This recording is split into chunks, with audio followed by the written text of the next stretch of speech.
Hey Jen, what's up? What's up? I have a little something for you. Boom!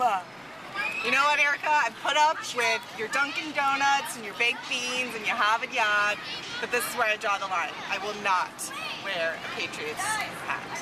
Listen, haters be hating, okay? I get it. You're jealous because the Patriots are dominant.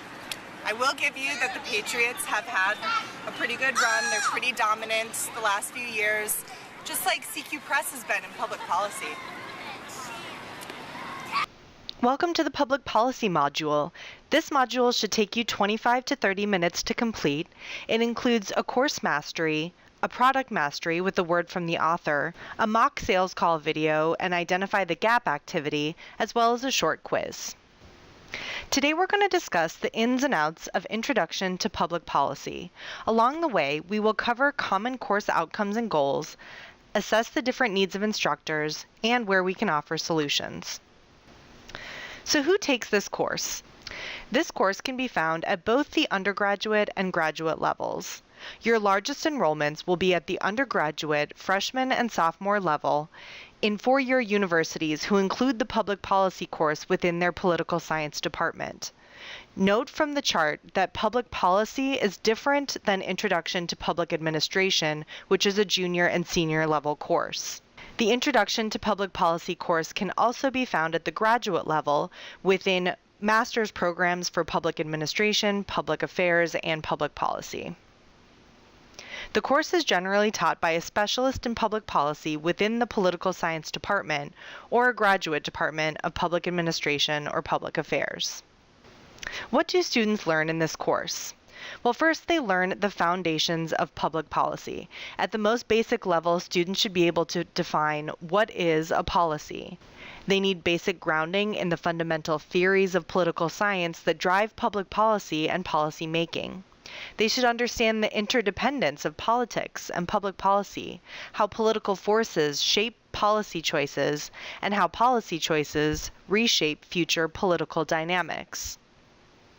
Students also need to understand the actors and the roles that they play in the policymaking process, including official actors such as the executive branch, government agencies, and the courts, and non-government or informal actors such as lobbyists and campaign funders.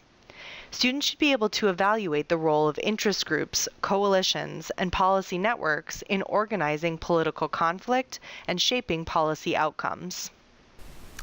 Students also learn about doing and implementing public policy. How are public policies created? What happens after legislation is passed? How do those policies get implemented and by whom? Students learn about how those rules and regulations are written and who is responsible for enforcing them. A primary goal of instructors in intro public policy courses is to develop students into informed and critical participants. Speaking and writing are vitally important skills that instructors seek to develop in an intro public policy course. Students should be able to verbally debate about issues in a formal or informal setting using critical reasoning skills and evidence-based arguments. Most courses involve a debate assignment in which students must argue a position on a current policy issue. Most, if not all, introductory public policy courses involve a significant writing component. Most courses involve writing assignments, such as policy analysis memos, policy papers, or op-eds. They must learn how to effectively design and implement secondary and primary research and write a paper using a theoretical model to guide their investigation. So let's recap the instructor needs for an Introduction to Public Policy course. Instructors want relevant and up-to-date information on policy controversies occurring in the U.S. today, so that students can apply the theoretical knowledge they gain in class to current debates in the realm of public policy. The best way of getting students interested in the course is to ensure that material is relevant to their lives and therefore of compelling interest to them. Instructors need help developing their students' critical thinking skills. These skills enable them to be discerning consumers of policy information as professionals in the field or engaged citizens. Instructors need tools to teach their students speaking and writing skills. And lastly, instructors want to provide their students with guidance on where they can take their interest in public policy as they move on from college.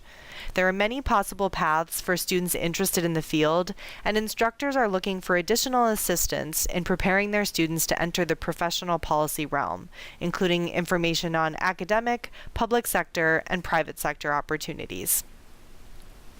Up next, you're going to be watching a short mock sales call within public policy.